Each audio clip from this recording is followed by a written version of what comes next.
बिस्मिल्लाहिर्रहमानिर्रहीम। अस्सलाम वालेकुम नाज़रीन, प्रोग्राम लास्ट टाइम में मैं हूँ महरीन सब्तैन। नाज़रीन, मौलाना फजल रहमान उनकी मुलाकातें तेज़ जब होती हैं तो फिर मीडिया के ऊपर बहुत सी बातें शुरू हो जाती हैं। मौलाना फजल रहमान साहब जो है वो आसिफ अली ज़रदारी साहब से मिले, मियाँ नवाज़ शरीफ साहब से मिले। आसिफ अली ज़रदारी साहब को उन्होंने कन्विंस किया मियाँ नवाज़ शरीफ से मुलाकात के लिए।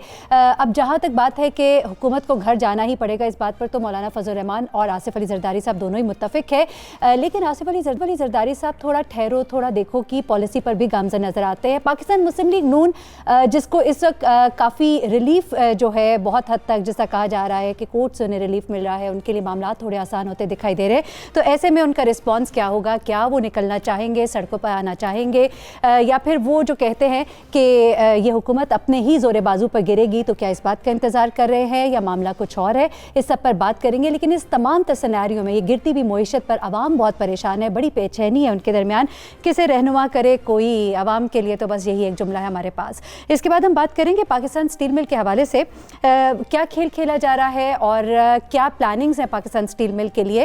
एक एक्सक्लूसिव स्टोरी है हमारे पास, वो हम आपके साथ शेयर करेंगे। और सबसे आखिर में हम प्रोग्राम के बात करेंगे जनूबी वज़ीरिस्तान, जहाँ पर एक पुरअसरार बीमारी लशमीनिया जो मच्छर के काटने की वजह से फैलती है, बड़ी तेज़ी से फैल रही है। यहाँ पर दो संगीन कोताहियाँ सामने आ रही हैं। एक तो गफलत जिसकी वजह से ये बीमारी इतनी फैल गई, दूसरी हुकूमत की KP के वज़ीर आला के कहने के बावजूद जो संगीन कोताही और गफलत है जिसकी वजह से अब क्योर जो है वो भी इसका नहीं हो पा रहा। इस पर भी हम आपको बताएंगे, इसके सिम्टम्स और इलाज के हवाले से भी आपको आगाही देंगे।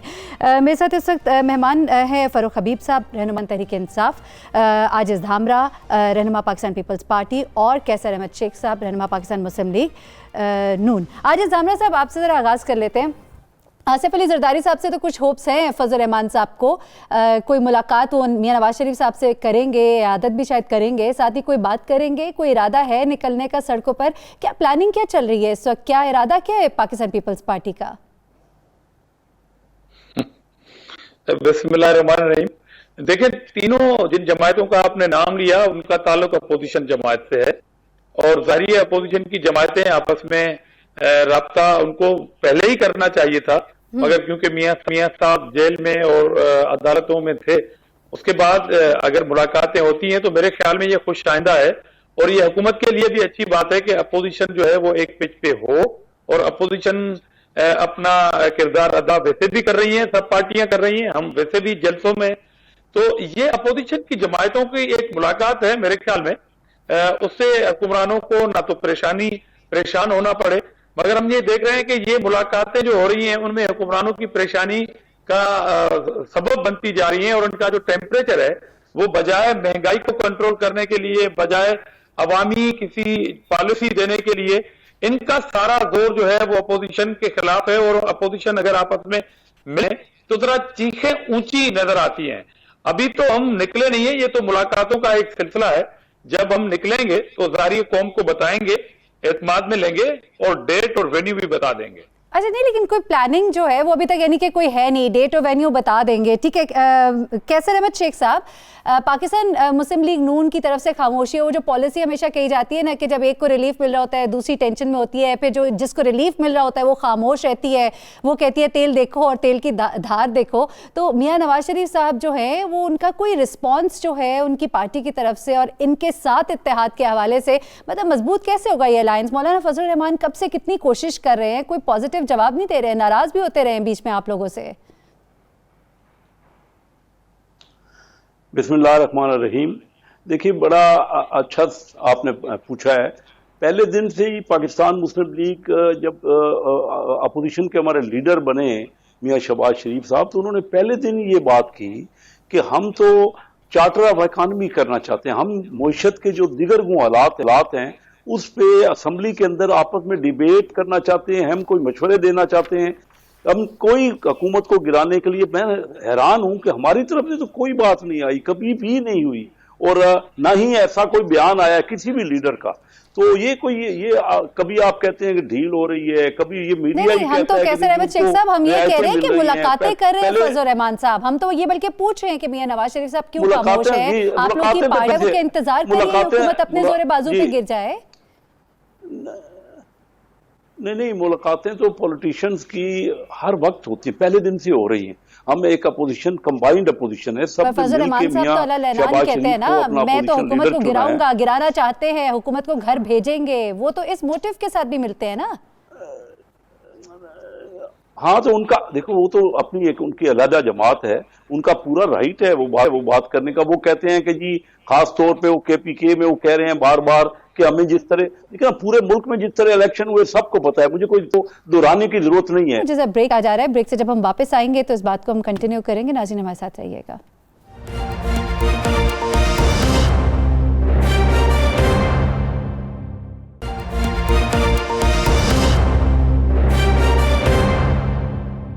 Welcome back. फारूक हबीब साहब, ब्रेक पे जाने से पहले हम बात कर रहे थे कि वो जो एक तासुर है कि नून लीग को रिलीफ मिलती है तो पीटीआई की चीखें निकलनी शुरू हो जाती हैं, ये सही है ये, और कोई टेंशन प्रॉब्लम है आपको? देखिए मैं समझता हूँ कि मौजूदा हुकूमत को क्या टेंशन होगी। टेंशन तो उन लोगों को है जिन्होंने मुल्क को लूटा है, और आप ये कह रहे हैं कि कोई अपोजिशन की मुश्तरका तहरीक तैयार हो रही है। ये मुश्तरका तहरीक जो है ये चोरों की मुश्तरका तहरीक है जिन्होंने मुल्क को लूटा है, करप्ट टोले की मुश्तरका तहरीक है। तो इनका तो एहतसाब जो है वो होना है, और एहतसाब जो है वो एहतसाब के कवानीन के मुताबिक होना है।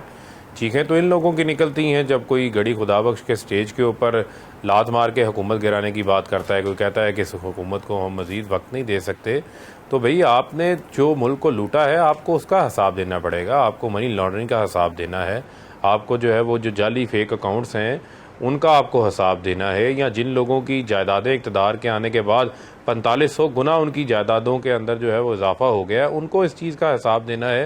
हुकूमत को किस चीज़ की परेशानी है? हम तो अपनी तरजीहात के ऊपर अमल कर रहे हैं, और मैं समझता हूँ कि जमहूरियत का हुस्न है कि कानून की अमलदारी भी कायम हो, और जब इनका एहतसाब होना शुरू होता है तो इनको जो है वो कभी जमहूरियत खतरे में नजर आना शुरू हो जाती है। जमहूरियत ना आसिफ अली जरदारी का नाम है, ना नवाज शरीफ का नाम है, या जिस तरह से जितने हमारे एनालिस्ट है वो बात करते हैं, वो ये भी कहते हैं कि इमरान खान साहब का ज़्यादा फोकस जो है वो मियां नवाज शरीफ साहब, आसिफ अली जरदारी साहब, इन लोगों को बस जेल भेजना है, इसी पर फोकस है। या फोकस है कि करप्शन को ख़त्म करना है? तो करप्शन के केसेस सिर्फ इन दो पार्टीज़ के अंदर तो सिर्फ नहीं है ना, करप्शन के केसेस तो और भी बहुत सारे हैं। शायद आपकी अपनी पार्टी के अंदर देखें, वहाँ पर बहुत सी चीज़ें आपको नजर आएंगी।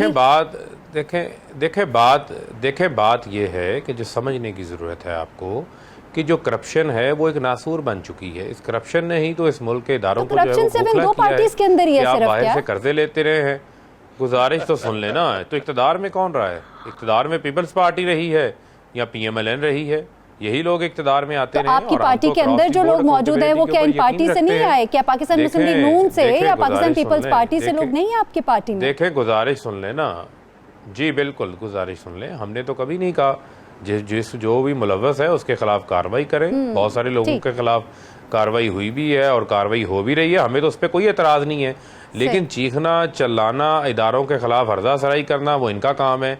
इनको नैब बुरी लगती है, नैब का चेयरमैन बुरा लगता है। आज उसी नैब के चेयरमैन के पास ये दरख्वास्तें लेकर निकले हुए हैं, और मुझे तो हंसी आती है जब पीपल्स पार्टी करप्शन के खिलाफ आवाज उठानी है तो चले जाएं, सिंध गवर्नमेंट के अंदर चले जाएं, वहां पर काफी गुजरा है जिनके हाथ भी कहा कि ये लोग इदारों के खिलाफ बात करते हैं। इमरान खान साहब ने भी ट्वीट की, उन्होंने कहा कि अमीरों के लिए और गरीबों के लिए और, तो वो किसको मुखातिब थे, वो किसकी बात कर रहे थे? देखिए, बात तो ये है ना कि कानून की अमलदारी की बात है ना। तो बात ये है कि जब हम ये देखते हैं कि एक आम आदमी है उसको कानून इंसाफ उस तरीके से नहीं मिलता। आम आदमी के लिए भी आप हफ्ते वाले दिन लगाएं ना अदालत, और उसको आप ज़मानत भी दें, उसे भी इंसाफ मिलना चाहिए। तो कानून का स्टैंडर्ड तो फिर एक ही होगा ना। जब ये होगा तो उसके ऊपर तो फिर बात हो सकती है ना। तो अच्छा, आपको ऐसा लगता है कि फजल रहमान साहब जो वो सियासी तौर पे जिंदा रहने के लिए तहरीक चला रहे हैं बस, और कुछ भी नहीं होगा इस तहरीक से, कुछ भी नहीं निकलेगा? देखें फजल रहमान साहब को इंतखाबात के अंदर जो है वो बुरी तरह शिकस्त का सामना करना पड़ा, और उसके बाद उनको सदारती इंतखाबात के अंदर भी शिकस्त का सामना करना पड़ा। तो ये वो लोग हैं जिस तरह मछली पानी के बगैर ज़िंदा नहीं रह सकती, ये लोग इक़्तिदार के बगैर ज़िंदा नहीं रह सकते। जो इक़्तिदार के समरात हैं, जो बेनिफिट्स हैं, जो इनको वहाँ पर मिलती थी, जो मरात मिलती थी, उसके बगैर आज इनको वो मरात को मिस कर रहे हैं। तो मैं ये समझता हूँ कि अब किसी तहरीक की भी मुझे नहीं नज़र आता कि अवाम के पास जाएंगे तो किस मुंह से अवाम के पास जाएंगे। अवाम को दिया इन लोगों ने क्या है, सिवाय मुल्क को लूटने के, अपने असासे बनाने के, इन्होंने अवाम के लिए आज तक कुछ किया ही नहीं है। तो मैं ये समझता हूँ कि ये शौक़ पूरा कर लें अपनी तहरीक को, तहरीक चलाते चलाते जो है वो तहरीक दुबई पहुंच गई। ठीक है, अब धामरा देखना साहब, ये है कि धामरा तहरीक साहब वापस वो कब आते कह रहे हैं, हैं, कब आके जब तहरीक पीटीआई तो चलाते कह रही है, फरूख हबीब साहब कह रहे हैं कि कोई फायदा नहीं होना आप लोग की इस तहरीक का, तहरीक की सकती बजाय जो दिखाई देता है वो भी कुछ ही ऐसा सीन है। तो अगर पाकिस्तान मुस्लिम लीग नून नहीं, जो कि हमें नजर आ रहा है कि नहीं साथ देगी, तो किस तरह की तहरीक होगी? तो इसका स्वॉट एनालिसिस करें, अगर आपकी स्ट्रेंथ क्या होगी? वो जो एक ट्रेन मार्च सिंध की तरफ जिसने रुख किया था, क्या उससे आप मुतमईन होकर पंजाब या उधर दूसरी तरफ का रुख कर लेंगे? क्या करेंगे? क्या how would it be successful? देखिए, पहली बात तो उन्होंने कहा कि हम अपनी तरजीहात पे काम कर रहे हैं, तो ये तरजीहात जो है जो अवाम दुश्मन पे काम कर रहे हैं। इनके पास एक ही केसेट है। हम बचपन में किसी मेला घूमने जाते थे, एक ही ऐलान होता था, लाहौटी जो ऐलाना रुपए जो गिलास था, मतलब वो एक टेप में एक केसेट के सारा दिन कि लाहौटी का ऐलान है, रुपए गिलास है शरबत। ये हर टॉक शो में आके जी ये तो चोर हैं, जी ये तो हम एहतसाब कर रहे हैं। अरे भाई, एहतसाब जो है वो एहतसाब के इदारे कर रहे हैं, तो आप क्या कर रहे हैं? आपके दुकान में कौन सी चूरन है जो आप भेज रहे हैं? सिवाय इसके कि आप महंगाई का तूफान लेके आए, ये आपकी तरजीहात है। आपने डॉलर को कहां पहुंचा दिया, ये आपकी तरजीहात है। आपने अपने दौर के अंदर कर्जे कितने लिए, ये आपकी तरजीहात है। और दूसरी बात, गैस महंगी, पेट्रोल महंगा, रुपए की कदर कहां कर दी आप? कर्जे आपने इतने ले लिए, अल्लाह माफ करे, 5 साल अगर आप जैसा नायल हुक्मरान रहा तो ये मुल्क अपनी 71 साल तारीख के बदतरीन दौर से गुजरेगा। वो तो एक लंबी बहस हो जाएगी आजिज धामरा साहब पे। सवाल तो ये है कि पाकिस्तान पीपल्स पार्टी ने क्या किया, पाकिस्तान मुस्लिम लीग नून ने क्या किया, मुईशत इस वक्त कहाँ खड़ी है, उसकी वजह क्या है, कौन है, वो एक अलग सवाल हो जाएगा। ये जो तहरीक, अगर तो वैसे तो लग रहा है जरदारी साहब मूड में नहीं है। मुझे कहने दें कि मैं बता रहा हूँ ना कि क्या हो रहा है। दूसरी बात, इन्होंने कहा कि अगर आपको करप्शन को ढूंढना है तो सिंध चले जाए। क्यों भाई? अगर आपका सिटिंग चीफ मिनिस्टर आप ही के साबका चीफ मिनिस्टर पर बीआरटी मंसूबे पे करप्शन का इल्जाम लगा दे, नेब कोई भी हो, तो क्या ये पीपुल्स पार्टी की जिम्मेदारी नहीं है? तो वो नेब को उठाएं कि बाबा सिंध में तो आप आम क्लर्क को भी गिरफ्तार कर देते हैं। वहां पर एक सिटिंग चीफ मिनिस्टर की जो टीम है उसने इल्जाम लगा दिया है सूबे के चीफ मिनिस्टर के ऊपर, और नेब सोई भी थी। उसको जगाना या उठाना जुर्म है। ये खौफ है आपको कि हम उसको क्यों उठाना चाहते हैं। और दूसरी बात, आप इस बात में मत छुपे कि आपको 8 माह हुए हैं हुकूमत करने में। चलो, अगर आप फेडरल में 8 माह हुए हैं तो आपको एक सूबे में 5 साल 8 माह हुए हैं आपको हुकूमत करते हुए। आप मुझे बताएं कि आपने कितनी अच्छा चले, वो तो इनसे रोज ही सवाल होता है ना धामरा साहब। चले, आप इस बात का जवाब दें। आपको लग रहा है पाकिस्तान मुस्लिम लीग नून को कोई किसी किस्म का रिलीफ मिल रहा है? ये जो अभी बातें हो रही है उनके लिए थोड़ी सी सख्ती में कमी आई है, आपको लग रहा है नरमी हुई है? देखें, इनके पास सिवाय टॉक शोज में सिर्फ झूठ बोलना, इन्होंने एक तरह मेरी बात का जवाब दीजिए ना आजिज धामरा साहब। ये तो बात होती रहेगी, ये बात होती रहेगी। पाकिस्तान मुस्लिम लीग नून को रिलीफ मिलता दिखाई दे रहा है आपको? पाकिस्तान पीपल्स पार्टी को सेटिस्फाइड, नून लीग को रिलीफ मिल रहा है कि नहीं मिल रहा? इनसे पूछे, आप 30 मेगावाट बिजली बनाई अपने सूबे में, तो करप्शन आपके सूबे में हुई या मेरे सूबे में, जहां पर मेरा सूबा पाकिस्तान की नेशनल ग्रिड में 760 मेगावाट बिजली दे रहा है, उस सूबे पे करप्शन लगा रहे हैं। आपको देने के लिए कुछ भी नहीं है सिवाय इल्जाम। और दूसरी बात, जहां तक मुस्लिम लीग नून की बात की, देखिए मैं यही कह रहा हूं कि हाई कोर्ट के अंदर केसेस चल रहे हैं, वहां के अंदर केसेस चल रहे हैं, वहां से अगर रिलीफ मिले तो ये तबसरे कर देते हैं। अगर हमारी पकड़ दकड़ हो तो नेब के तर्जुमान ये बन जाते हैं। हम अपने केसों को फेस करेंगे, गुनाहगार हुए, अदालतों ने सजा दी, जेलों में जाएंगे। मैं आपको कहना चाहता हूं कि अगर इस मुल्क की महंगाई अपोजिशन की तमाम जमायतों को गिरफ्तारी से खत्म होती है तो मैं अपनी पार्टी से बात करता हूं, शेख साहब अपनी पार्टी से बात करें, सारी पीपुल्स पार्टी मुस्लिम लीग नून को जेल में डाल दो, 1 महीने के लिए मुल्क के हालात ठीक कर दो। क्या ये गिरफ्तारी से अगर महंगाई खत्म होती है, डॉलर नीचे आ सकता है, पेट्रोल सस्ता हो सकता है, बिजली सस्ती हो सकती है, नौकरियां 1 करोड़ जो आप कह रहे हैं वो दे सकते हैं, 5 लाख मकान दे सकते हैं, हम पूरा महीना जेल जाने के लिए तैयार हैं। अच्छा ठीक है, कैसे अहमद शेख साहब, चले उन्होंने तो ज्यादा कोई इसका ठीक से जवाब नहीं दिया। आखिरी बात के ये बताइए ना, इस वक्त जो पाकिस्तान मुस्लिम लीग नून को जो कह रहे हैं थोड़ा सख्ती कम हो रही है उनके ऊपर, चलिए वो तो आप कहते हैं हम लोग बात नहीं करते कि हम एहतजाज पे कोई साथ निकलेंगे, आप लोग का इरादा है ही नहीं इस तरह का हुकूमत गिराने का, लेकिन फिर ये जो नरमी हो रही है उसके बाद कोई थोड़े से आपके ताल्लुकात जो हैं वो पाकिस्तान पीपल्स पार्टी के साथ वो पहले वाले जैसे होंगे? एक तरफ तो चैम्बर भी दिया जा रहा है, मोहब्बतें भी बढ़ी हैं, दूसरी तरफ मरियम जो है वो कहती थी कि इमरान को वोट दोगे तो गोया जरदारी को वोट दोगे, जरदारी को वोट दोगे इमरान को वोट दोगे, हमने वो चेयरमैन सेनेट भी बनते देखा बलूचिस्तान का। तो इस वक्त के ताल्लुकात कैसे है पाकिस्तान पीपल्स पार्टी के साथ? ताल्लुकात के बारे में पहले से बताइएगा। जी, मैं अभी जरूर बताऊंगा, लेकिन मैं पहले ये बता दूं कि जो बातें इन्होंने की, तो देखिए हम तो कोई किसी किस्म मत नहीं गिराने के रहा, हम तो खुश हो रहे हैं कि ये हुकूमत करें और पूरा दौर अपना गुजारें ताकि आवाम को जो इन्होंने वादे किए वो रिजल्ट दें।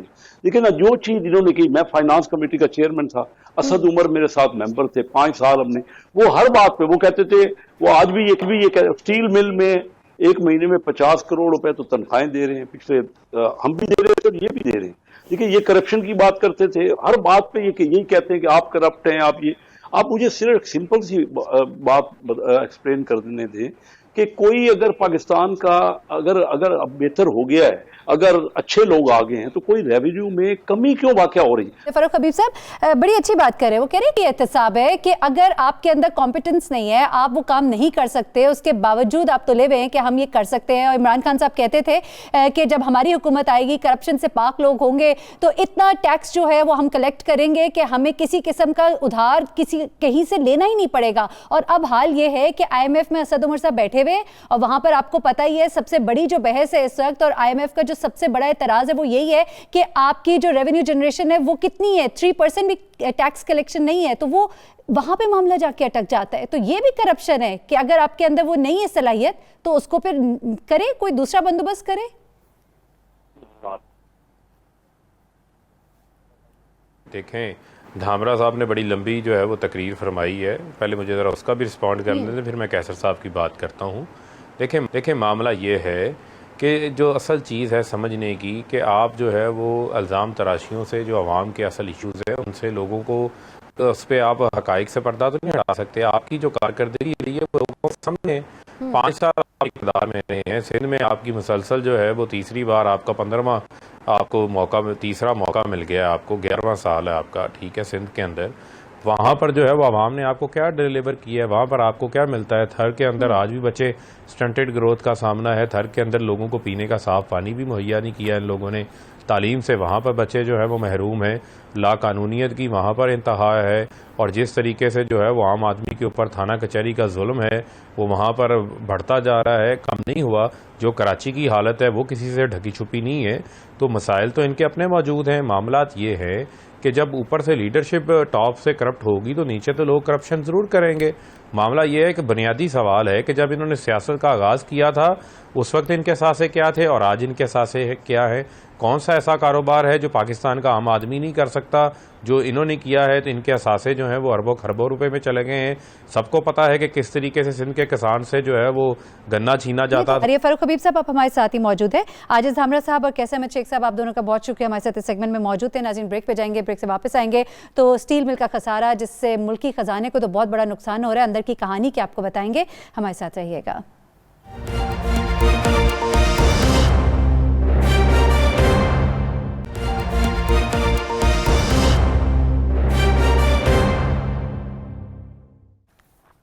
जी वेलकम बैक।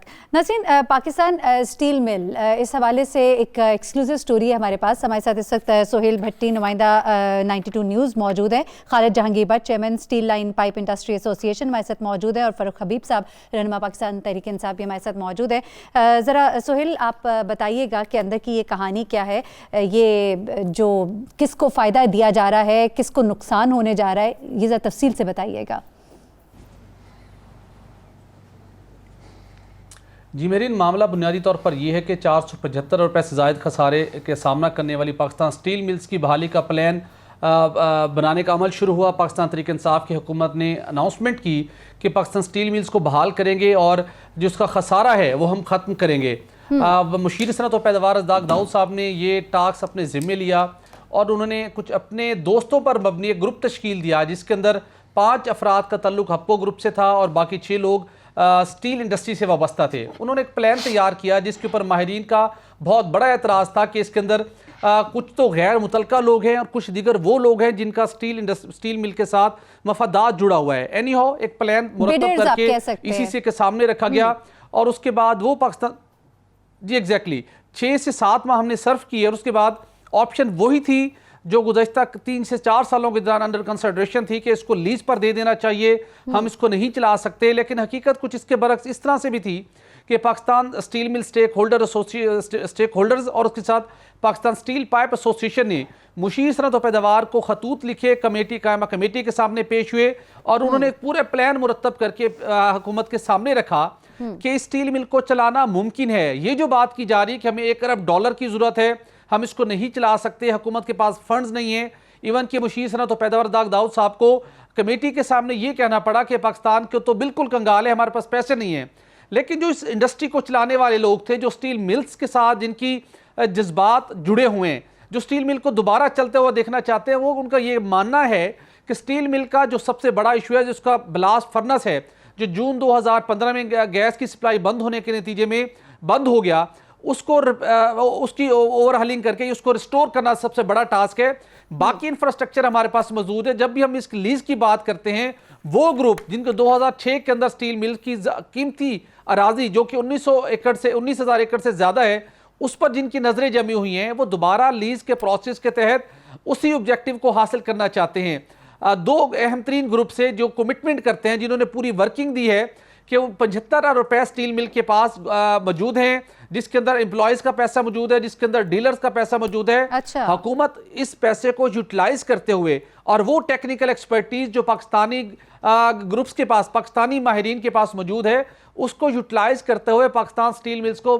बहाल कर सकती है, बजाय इसके कि आप इस स्टील मिल को कुछ लोगों के जरिए गैर मुल्की कंपनी के हवाले करें और अच्छा, फिर वो इसको चलाने के आड़ के अंदर इसकी 19,000 एकड़ अराज़ी है, वो इसको उसके बावजूद इसकी निचकारी का ये प्लान किया जा रहा है। खालिद जहांगीर भट्ट साहब, आप भी जरा थोड़ा इसके बारे में बता सके, क्योंकि इस हवाले से एक दफा पहले जब ये केस सुप्रीम कोर्ट में गया था, प्राइवेटाइजेशन पर इफ्तिखार चौधरी साहब ने इसे रोक दिया था और उस वक्त भी कुछ इसी तरह के मामला थे, जो बिडर्स थे उनके बारे में भी कुछ इस तरह के तहफ़्फ़ुज़ात थे। उसके बाद दोबारा से ये कोशिश हुई और अभी जब मामला सरफेस हुआ था तो ये बात की गई थी कि हपको और पाक स्टील मिल, इन दोनों के दरमियान जो ये एग्रीमेंट हो रहा है वो एक प्लेन पेपर, स्टैम्प पेपर के ऊपर हुआ, without consensus of board of directors हुआ। फिर उसके बाद ये तो मामला, और दूसरा जो बिडर्स थे वो जैसा अभी सोहेल भट्टी ने बताया कि वो टास्क फोर्स का हिस्सा हैं, ये कॉन्फ्लिक्ट ऑफ इंटरेस्ट का मैटर आ जाता है। फिर अब जब मामला जो है इस तरह इन्वेस्टमेंट भी मौजूद है और काम भी हो सकता है, प्लान भी मौजूद है, तो क्यों अब्दुल रज़ाक दाऊद साहब और उनकी जो टीम है वो इस पर फोकस कर रही है कि इसकी निचकारी की जाए?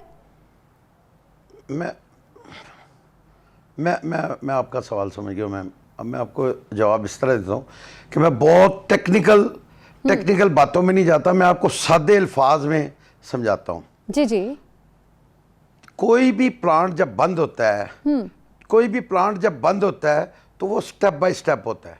स्टील मिल क्या ब्लास्ट फर्नेस के साथ 3 डिफरेंट यूनिट थे जिनको स्टेप बाय स्टेप बंद करना था और इसको मंथली या वीकली इसमें जो वाटर सिस्टम है उसको एंगेज करना था। जैसे घर में गाड़ी अगर घर का मालिक चला जाए तो ड्राइवर क्या करता है कि चलनी तो नहीं है, लेकिन वो इसको वीकली स्टार्ट करता है ताकि इसका इंजन रनिंग कंडीशन में रहे, इसकी बैटरी रहे। अच्छा, आपको इससे बड़ा सबूत क्या मिल सकता है कि ये कॉन्स्पिरेसी थी कि एक गो में इसको क्लोज कर दिया गया।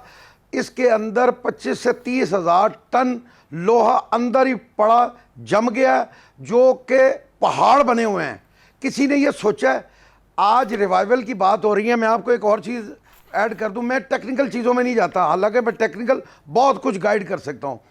रज़ाक दाऊद साहब कहते हैं कि $800 मिलियन चाहिए तो ये मिल चल सकती है। वो मेरे हिसाब से वो ज़्यादती कर रहे हैं। इसमें कोई 800 मिलियन ही चाहिए। वो कह रहे हैं 800 मिलियन में 3 मिलियन टन पे हम ले जाएंगे। ये जब डिज़ाइन हुई 2.2 मिलियन पे ये डिज़ाइन हुई, 60% मशीनरी इंस्टॉल हुई, कभी भी ये 1 मिलियन से ऊपर प्रोडक्शन नहीं दे सकती। खालिद जहांगीर भट्ट साहब, ये सब बताइए ना, इस वक्त बताइए कि इस मामले का हल क्या है और क्या उस हल की तरफ हुकूमत फोकस्ड है, और जो हम कॉन्फ्लिक्ट ऑफ इंटरेस्ट की बात कर रहे हैं या जो अब्दुल रज़ाक दाऊद साहब बात कर रहे हैं वो सही है, ठीक है, इसी तरह मामला हल होगा? निचकारी इसका ओनली हल है? मैं इस चीज़ का फ़ायदा उठाऊंगा कि मेरे साथ एक भाई पीटीआई से बैठे हुए हैं। अच्छा, मैं भी पीटीआई का सपोर्टर हूँ, जितना इन्होंने कुर्बानी दी होगी इससे ज़्यादा हमने दी है। हम बिजनेस कम्युनिटी इनके साथ थे कि ये आएंगे तो इस मुल्क में इंसाफ का बोलबाला होगा। आपने मैं स्मॉल इंडस्ट्री, देखिए स्टील मिल का रिवाइवल ये सब सोच रहे हैं, एक मुर्दे में जान डाल रहे हैं। जो पाइप इंडस्ट्री इस वक्त वेंटिलेटर पे चली गई है, उसकी इमदाद के लिए कोई आगे नहीं आ रहा। अब पीटीआई के जो मेंबर बैठे हुए यहाँ पे, इनको चाहिए कि ये नोट करें, मैंने 100 खत लिखे हैं, मैंने अखबारों में ऐड दिए हैं, मैंने प्राइम मिनिस्टर को अपीलें की हैं। आप ये समझते हैं कि आप चैम्बर में जाके सेल्फी उतार के टाई सूट में कॉफी टी फ्लावर के साथ क्या ले आते कर के रही है हैं, वो पीटीआई ताजरों की हुकूमत की नुमाइंदगी गलती की नहीं निशानदेही properly करें कर ना, सकते। फिर हम आपने फरूख ताजरों हबीब की साहब से नुमाइंदगी सवाल करनी करेंगे। है। खालिद Sorry, साहब वक्त मुख्तसर है जी। मैं बता, आपने ताजरों के इश्यूज, जो कमोडिटीज के रेल एसोसिएशंस हैं जो ब्लीड कर रही हैं, उनको एड्रेस करें, वो आपको बताएंगे हमारे अच्छा क्या फरूख इशू हबीब साहब, आप बात सुन रहे हैं सर, पिछले जहांगीर 6 साहब जो महीने कह रहे हैं, और अभी जैसे हमारे नुमाइंदा खसूसी ने जो बात की है सोहेल भट्टी ने, जब हम बात करते हैं अब्दुल रज़ाक दाऊद साहब की, या जिस तरह मैंने आपको बताया वो एग्रीमेंट जो है single stamp paper without consensus of board of directors, ये सब कुछ हो जाना, फिर कुछ ये भी बात की जा रही है असद उमर साहब जो है वो भी बड़े विलिंग हैं, ये जो बिडर्स के हवाले से जो बात की गई, और बिडर्स जो है उनको भी उस टास्क फोर्स में शामिल किया जाना, ये सब कुछ क्या है और किस तरह से मैनेजमेंट हो रही है, क्या इरादे क्या है हुकूमत के स्टील मिल्स के लिए, क्या चाह क्या रही है, और उसमें कोई फवायद है? बंद पड़ी अब तो हुकूमत के ऊपर बोझ बनी हुई है। देखे जो पाकिस्तान स्टील मिल है, जिस तरह आपने उसके खसारे की बात की कि 435 अरब रुपए से ज़ायद का जो है उसका खसारा है, और हज़ारों की तादाद के अंदर जो मुलाजमीन हैं वो पाकिस्तान स्टील मिल के साथ वाबस्ता हैं, जिनकी तनख्वाहें जो है वो हर माह हुकूमत को अदा करना पड़ रही हैं। अभी भी हुकूमत ने जो है वो उनकी तनख्वाहों के लिए पैसे रिलीज़ किए थे, और मुझे याद है एक वक्त वो भी था कि ये वो स्टील मिल थी जो कि प्रॉफिट के अंदर मौजूद थी, और इसका जो माल है वो ख़रीदने के लिए, चाहे वो फर्नेस था, इसका बिलेट था, इसका पिग आयरन था, इसका हार्ड कोक था, इसकी कई प्रोडक्ट्स थी, उसके लिए पैसे एडवांस में जो डीलर्स हैं वो जमा करवाया करते थे। और आज जो हमारा इंपोर्ट बिल है कि हम हार्ड कोक, हम कोयला, स्टीम कोक, हम पिग आयरन, जितनी भी फाउंड्री मटेरियल्स हैं, इवन जो हमारी जो हम बनाते लोहा बनाते हैं, जिसकी चादर की शीट्स हैं, बहुत सारी ऐसी चीज़ें हैं वो हम इंपोर्ट कर रहे हैं, जिसकी वजह से हमारा इंपोर्ट बिल इंक्रीज़ हो रहा है। पहले तो सिर्फ हम आयरन और बाहर से मंगवाते थे, अब तो उसकी जो प्रोडक्ट्स हैं जो स्टील मिल बनाती थी वो प्रोडक्शन बंद हो गई, हमें बाहर से मंगवाना पड़ती हैं। तो इसके दो नुकसानात हैं, एक स्टील मिल की बंदिश और दूसरा हमारा जो ट्रेड डेफिसिट है, जो हमारी इंपोर्ट्स है उसके अंदर भी इजाफा है, जो मुल्क के अंदर एक डिमांड है। अब बात आ गई पाकिस्तान स्टील मिल को रीमैप करने के हवाले से, इस हवाले से जो है वो एक प्लान इसके ऊपर देखें, गुजारिश सुन लें, इसके ऊपर काम हो रहा है एक इफेक्टिव वे से। इसको हुकूमत के पास खुद तो अभी इतने पैसे मौजूद नहीं हैं, सेकेंडली जो है वो ये भी देखना है कि उसको चलाने के लिए क्या जो हमारे वहाँ पर लोग मौजूद हैं, जो सरकारी मुलाजमीन हैं, उनके अंदर इस्तेदाद मौजूद है या नहीं मौजूद। जो भट्ट साहब बात कर रहे हैं, भट्ट साहब ने जो बातें की हैं, इनकी बातों का जो है वो जायज़ा लिया जा सकता है, और हम जायज़ा लेने के लिए भी तैयार हैं। हम आपको खत लिख रहे हैं, हम अखबारों में इश्तिहारात दे रहे हैं, देखते हैं। हबीब साहब, लोग तो जानना चाह रहे हैं, यकीनन बता रहे हैं आपके पास आना चाह रहे हैं, दरवाजे खोलिए। गुजारिश सुन लें, आप प्रोग्राम के बाद भट्ट साहब को मेरा नंबर दे दे, मैं इनकी मीटिंग कोऑर्डिनेट करवा देता हूँ। जो भी रेलेवेंट लोग मौजूद हैं हम इनको वेलकम करेंगे। अच्छा चलिए, इस बात का जवाब दे दीजिए, बाकी बातें एक तरफ, ये इस बात का जवाब दे दें कि वो टास्क फोर्स जो बनाई जा रही है उसके अंदर वो लोग क्यों मौजूद है जो बिडर्स ही हैं, ये क्या बात हुई? यानी कि जो लोग जिनका काम ही नहीं उस टास्क फोर्स में, उनको क्यों शामिल किया जा रहा है साथ? देखें महरीन, आपने बात की अभी टीवी अपने शो के अंदर, क्योंकि ये एक आप पे ख़ास पेराए के हवाले से बात कर रहे हैं, तो मुझे इसकी नॉलेज नहीं है जिसके ऊपर मैं बात कर सकूं, तो यकीनन मैं इस पे इंफॉर्मेशन ले लेता हूं। अगर कोई ऐसी बात होगी तो यकीनन आपके आइंदा शो पर जो है वो बयान भी की जा सकती है। चलिए ठीक, बड़ी अच्छी बात है। ठीक है खालिद जहांगीर भट्ट साहब, आपको मौका मिल गया, आप इनसे ज़रूर बात कीजिएगा डायरेक्ट, अगर फिर भी ना बात हो सकी तो फिर आप हमें बताइएगा। ब्रेक पे मुझे जाना है, आपका बहुत शुक्रिया खालिद साहब, सोहेल भट्टी आपका बहुत शुक्रिया, और फरूख हबीब साहब आपका भी बहुत शुक्रिया, आप हमारे साथ इस सेगमेंट में मौजूद थे। नाज़रीन, यहाँ पे हम ब्रेक लेंगे, और ब्रेक के बाद हम जब वापस आएंगे तो हमने बात की थी जनूबी वज़ीरिस्तान, जहाँ पे मच्छर के काटने से होने वाली एक ख़ास बीमारी है, लशमीन या वबा की सूरत इख्तियार कर गई है, इसके सिम्टम्स पे भी बात करेंगे, और हुकूमत क्या करिए इस पर भी बात करते हैं ब्रेक के बाद।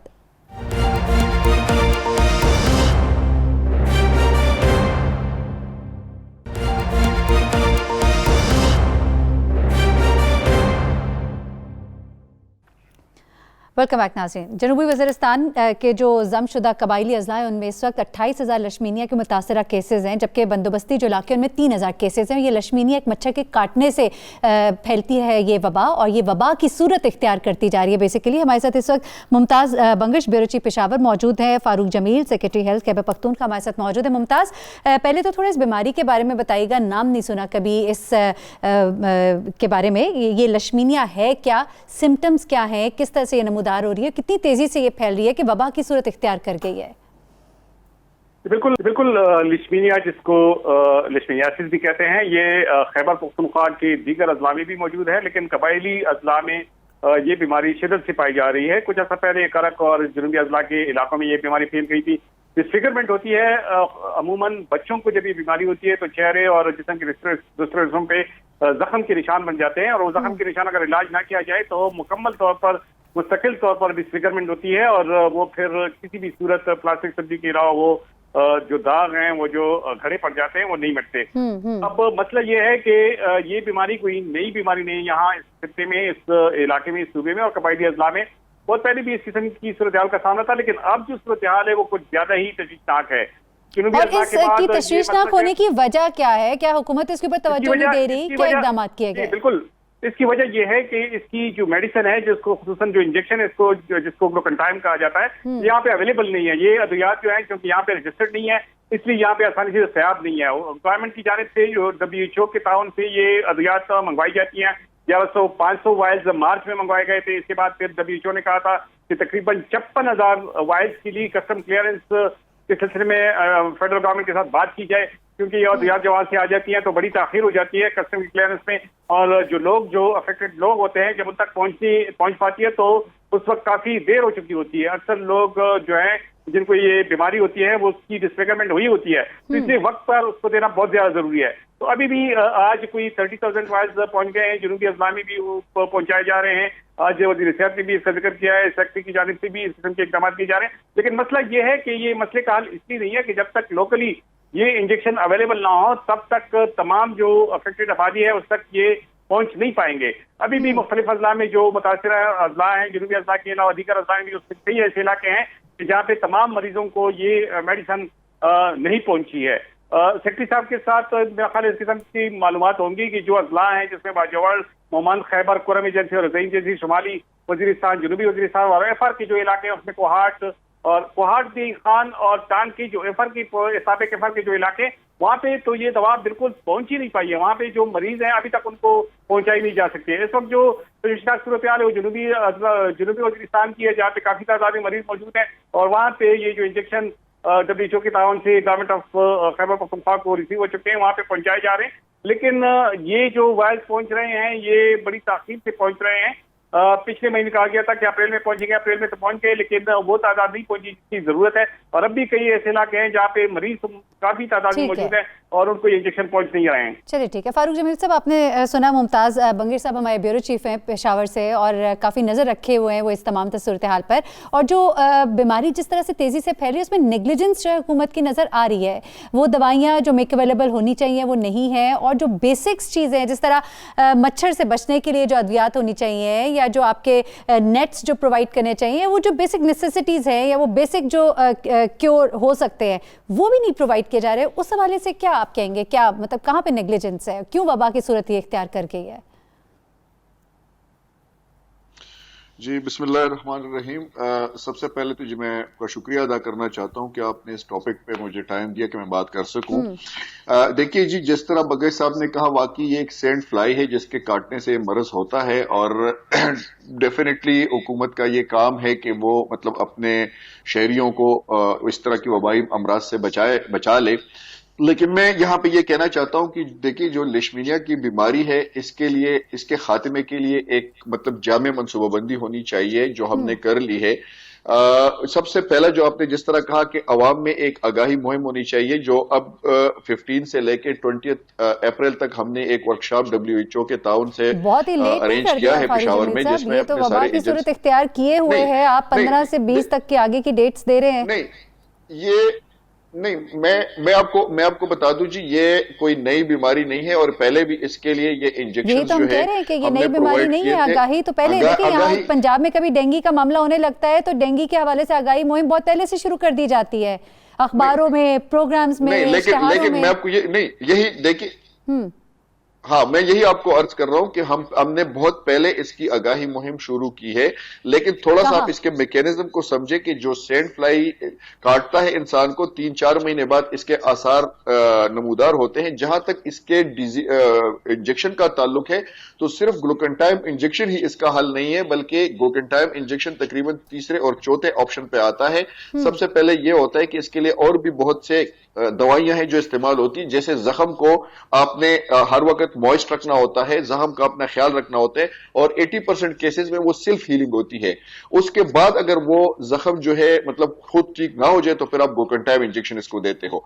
यहां पे चूंकि drug regulatory authority of Pakistan के साथ ये ड्रग रजिस्टर्ड नहीं था तो इसलिए ये हमें नहीं मिल रहा था और ना हम इसको ले सकते थे, लेकिन हमने अब इमरजेंसी भी डिक्लेयर की है और WHO के साथ जो हमारी बातचीत जारी है, जिस तरह बगे साहब ने कहा, आज एक कोई मेडिसिन अवेलेबल नहीं है, आपको नहीं मिल रही, तो आपने क्या किया उसके लिए? फिर उसका ऑल्टरनेट नहीं ढूंढा, आपने इस वबा को फैलने दिया? ये क्या कोताही नहीं है? मतलब क्या ऑल्टरनेटिव्स और क्या होते हैं फिर? मैं देखिए, मैं आपको ये अर्ज कर रहा हूं कि हमने ये नहीं है कि मतलब हमने हाथ पे हाथ धरे हम बैठे हैं।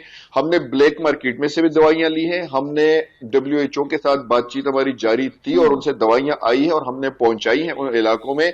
हमने घर घर मुहिम भी की है, हमने वहां पे स्प्रे भी किए हैं, लोगों में आगाही मुहिम भी की है। अभी ये जनूबी वजीरिस्तान में जो मैं यही अर्ज कर रहा हूं कि हम सिर्फ ये कि जो इसकी चीजें सबसे पहले आगाही मुहिम जिस पे हम ऑलरेडी लगे हुए हैं, स्प्रे वहां पे कर रहे हैं हमने अपने एक सेंटर्स डिक्लेयर किए हुए हैं जहां ये पेशेंट आते हैं और उनको ये दवाइयां दी जाती हैं। और साथ साथ चूंकि ये एक ऑन गोइंग प्रोसेस है तो जो अगर हमारे पास इंजेक्शनों की कमी आती है तो हम मजीद मंगवाते हैं, जिसमें आज भी 30,000 इंजेक्शन हमारे पास पहुंच गए हैं और जैसे ये इंजेक्शन खत्म हो गए इंशाल्लाह उससे पहले मजीद इंजेक्शन पहुंच जाएंगे। चलिए मुमताज बंगे साहब से भी जरा पूछ लेती हूँ कि जिस से आप बता रहे हैं, मुमताज बंगे साहब, स्प्रे किया जा रहा है, आगाही मुहिम जो है वो जारी है, सेंटर्स कायम है, ऐसा सब कुछ है? आप देख रहे हैं सब कुछ वहां पर हो रहा है? और नहीं है तो क्या नहीं है, ये भी जरूर बताइएगा। नहीं क्या है? आगाही मुहिम अब तक तो शुरू नहीं की गई थी, अब इन्होंने शुरू करने का ऐलान किया है। यानी लेट है ना? जो चीज है ये आगाही मुहिम पहले से होनी चाहिए थी, क्योंकि ये जो मौसम है, ये जो सैंड फ्लाई इस मौसम में ज्यादा इसके असरात बढ़ जाते हैं। और फिर दूसरी जो बात है, जो इंजेक्शन है, जो अद्वियात है सप्लाई करने की बात है, इसमें बहुत सारे जो जिस तरह मैंने जिक्र किया, मसलन बाजवाड़ है, 2802 मरीज थे वहां पे 1,000 को ये मेडिसिन है सप्लाई की जा चुकी है। इसका मतलब है कि बाकी उसको जरूरत है, देखिए नहीं कि वो पहले से रिकवर हो चुके हैं। इस तरह मोहम्मद 5,373 पेशेंट से 3,000 को सप्लाई हो चुकी है। खैबर एजेंसी में 9,378 पेशेंट से 3,000 को सप्लाई हो चुकी है। कुरम एजेंसी में 5,225 है। सौ को देखिए बंगे साहब अभी तक सप्लाई नहीं हो चुकी है। बंगे साहब जी नहीं, बंगे साहब मैं आपको बता दूं, औरंगजेब एजेंसी में, हाँ बंगे साहब मैं बताऊं, औरंगजेब एजेंसी में हमारे पास 1 या 2 ही मरीज अभी तक रिपोर्टेड हुए हैं और मैं आपको बता दूं कि ये ग्लूकेंटाइम इंजेक्शन ही सारे मरीजों का हल नहीं है। अगर किसी जगह पे, 1 मिनट मुझे बोलने दें, अगर किसी जगह पे 5,000 मरीज जो है वो रिपोर्टेड हुए हैं तो 5 के 5,000 मरीजों को इंजेक्शन की जरूरत नहीं होती है। आप किसी डर्मेटोलॉजिस्ट से पूछ ले, उसमें ज्यादातर सेल्फ हीलिंग होती है और उनमें सिर्फ आप उनको एजुकेट करते हो कि अपनी जख्म का ख्याल रखे, उसको मॉइस्ट रखे, उस पे जो हीलिंग वाले मलहम है वो लगाए। अगर हमेशा देर कर देता हूँ, हम चाहेंगे कि हुकूमत जो है, हमारा मतलब भी है इस प्रोग्राम का कि एक तो आप अपनी अवेयरनेस प्रोग्राम जो है इसको थोड़ा तेज कीजिए, मेडिसिन जो है वो मेक अवेलेबल की जाए, साथ ही साथ इस तरह के मामला जो हैं इनको निमटने के लिए वक्त से पहले काम करना चाहिए। जब मामला जो है सर पे पहुंच जाए तो फिर उस वक्त नहीं, उससे पहले तैयारी हमारी जरूर होनी चाहिए। फारूक जमील साहब आपका, मुमताज बंगे साहब आप दोनों का बहुत शुक्रिया, आप हमारे साथ इस सेगमेंट में मौजूद थे। मुझे महरीन सप्ताह को इजाजत दीजिए, इंशाल्लाह अगले हफ्ते आपसे फिर मुलाकात होगी। अपना बहुत ख्याल रखिएगा, अपनी दुआ में हमें भी याद रखिएगा। अल्लाह हाफिज़।